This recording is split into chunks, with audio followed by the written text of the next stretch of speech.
Hi guys, and welcome to the real-time coloring of the Merman from the Under the Sea theme bundle pack from Stamp Anything. So, first of all, a little note, I stamped this little character on Hammermill cardstock in the color London Fog. Now this ink shows up a lot darker on the Hammermill cardstock than it does on my Make It Crafty cardstock. So this is way too dark. I did not mean it to be this dark. The Memento inks works really good with your Copics, and that is why I used it. But I think next time I'm gonna try with the Desert Storm instead. It has a little bit more of a redder tone, and I was going for a little bit more of a cooler tone here. That's why I chose the ink in the first place. But the lines shows way too much. I usually have a lot lighter lines when I print these images, but this is actually real stamps. These are real polyphotomal clear stamps. I love them. I'm so happy that they finally came into the mail. This video was actually recorded at the same time as my whole video. However, due to a complete office redecoration and kind of moving out a lot of furniture, adding a lot of new furniture for the past 3 weeks, that is all I had energy or time for when I haven't been working. So sorry about that, and that this video is a little bit late, but hopefully you like it anyhow, even though fall have come and I just want to make fall and Halloween cards everywhere. But we're gonna start with this little character. So this is the Merman. I really like him. It's very rare that you find mermans out there. It's a lot of mermaids, but mermans doesn't come that often. So hey, I thought this is gonna be my first card. Also, because it is mermaids and everything, I wanted it to be a more standard merman card or mermaid card. The other cards that I have planned for the rest of the Under the Sea collection is not gonna be standard cards. I have so many ideas. It's gonna be so much fun. But yeah, I'm starting off by coloring his face, and I do that by starting with the EO4, which always is my darkest colors when I do this kind of natural Caucasian skin. I really need to dip into more of the different skin tones, but every time I try, it just looks crazy.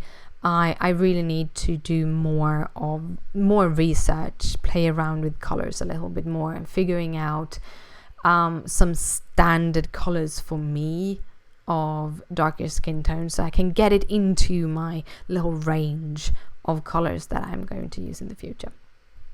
But I'm using started with EO4, blended that out a little bit with the E11, and then with some E21, sorry. And then I realized I need to make his nose, and I started by just coloring in with the lightest color I use, which is the E50, and that kind of just shapes the nose, just shaping the nose, seeing that it kind of lands where I want it to be. And then I added a drop shadow with the EO4, elongated that, and gave the nose a little bit shadow around the nose wings, sort of speaking, with the E11.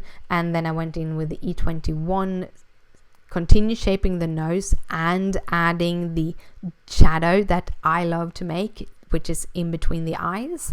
I really love having that shadow. If you look at a child, they usually have just kind of a bump in and then their little button nose, while when we grow older we get that nose spine kind of thing in the middle. So I usually when I try to make cute things, I try to make them look a little bit more childish, and therefore I just don't do the bridge of the nose. I just do the bottom of the nose and that little kind of fold in between the eyebrows and the nose area. down the kitty goes.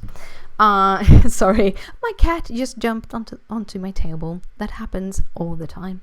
But yeah, the shadow area between his eyes, I used the E21, then the E00, and then the E50 on that. I don't use the darker colors because I don't want it to look like a fold. I just want it to look like a little curve into his skull. And after I have kind of just colored or made him all look like rounded and everything, I'm going in and doing his mouth. This is my favorite way of doing the mouths on these characters, and that is that I go in, I fill in the gray area with the E04, kind of the depth in the mouth, and then I give it a little bit of a line where the tongue is, in the middle of the tongue. I have one of those lines. Most people do have one of those lines, and then I just color that over with the R32 to give it a dark color, and that's it. For the shadows, for the cheeks, I actually add the rosy cheeks all from the ears and forward, and then just blend that out with the R30. Add a little bit of R30 underneath the nose, because we have what is called subsurface scattering.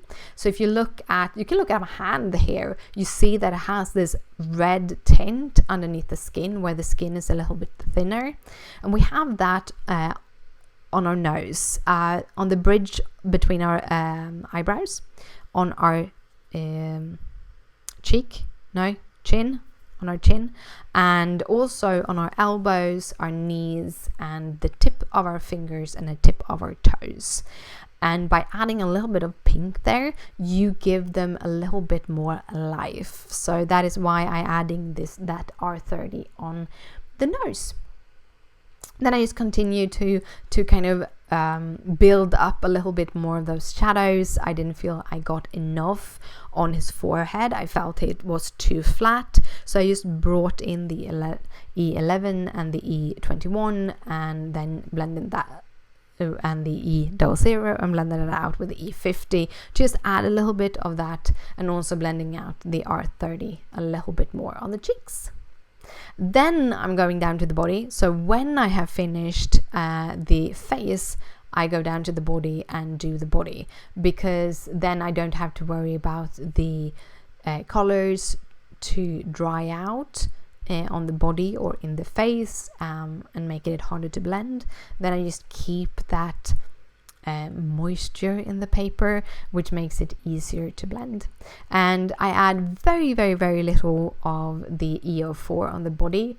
I have had periods when I use more of the E04, but I have found that because the body usually has a lot less dimension than the face has, just not adding the E04, even at the darkest part, just very, very teeny tiny at the very, very darkest part, it actually makes the body look a little bit more natural somehow. I don't know why, it just does. And it's my preferable way of doing it. I also add some R30 just in the corner of the eyes to add those little, I don't know what they are called, but those little squishy things that we have in the corner of our eyes. To make the eyeball look a little bit rounder, I'm shadowing that in with the B63 and then with the B60. This is something I learned by Zoe, the former owner of Make It Crafty. That's the name of it. I've been doing this voiceovering for a while now, because I've done other voiceovers before today, so I'm starting to lose my voice and my brain is starting to get a little bit fuzzy. That's just how it works. But yeah, so I made the eyeballs look a little bit rounder.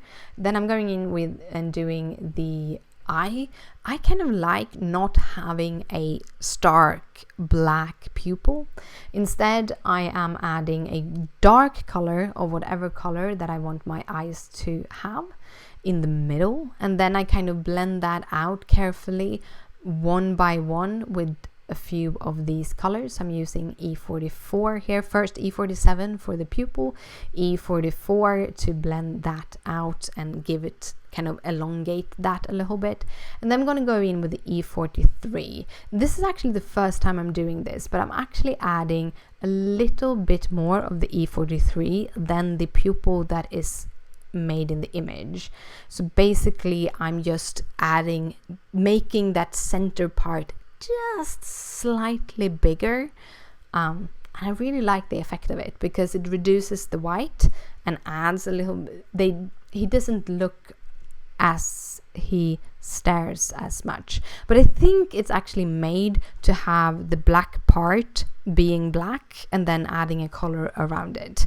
So it's kind of stamped that way as it should, but I kind of elongated that just to make them a little bit bigger than I usually do them. And then I add some eyelashes to him. I'm using the darkest color I did for the eyes. He's actually going to have orange hair, so I could have used orange for these things. Usually I try to match at least the eyebrows with the hair, but this time around I decided to go in with kind of just simple brown eyebrows and just a dark brown kind of eyelashes. It's hard doing male eyelashes, I can tell you. It's really hard. I just, yeah, really hard. Most likely that pause was either me trying to figure out if I actually put down that eyebrow at the right place, or I was talking to Christopher, because sometimes that happens, that I accidentally just pause and then I forget to cut it out.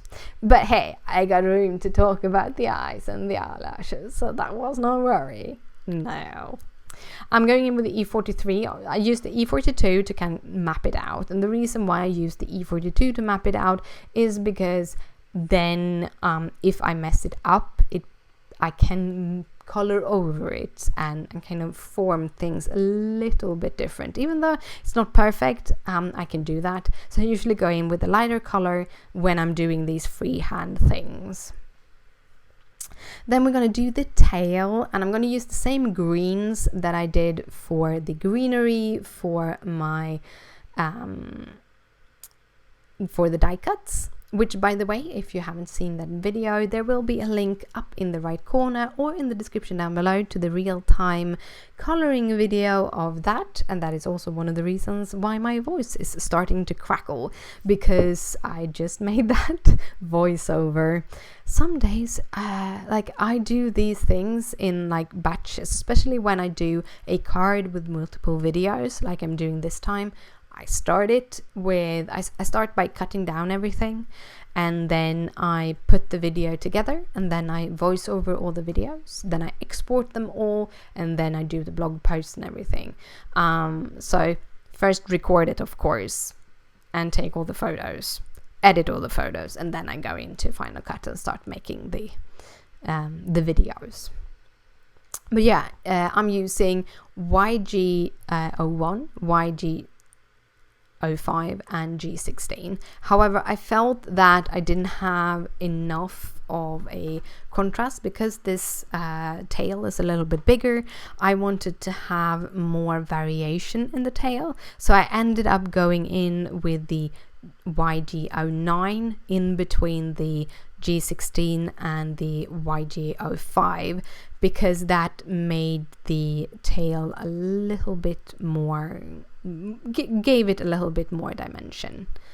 So I just finishing this off, and then I'm going to go in with another layer. And this is what I actually do pretty often. I add multiple layers of colors just to make everything look a little bit more dimensional. I just layer on top and layer on top, and that is one of the things that I'm trying to get used to.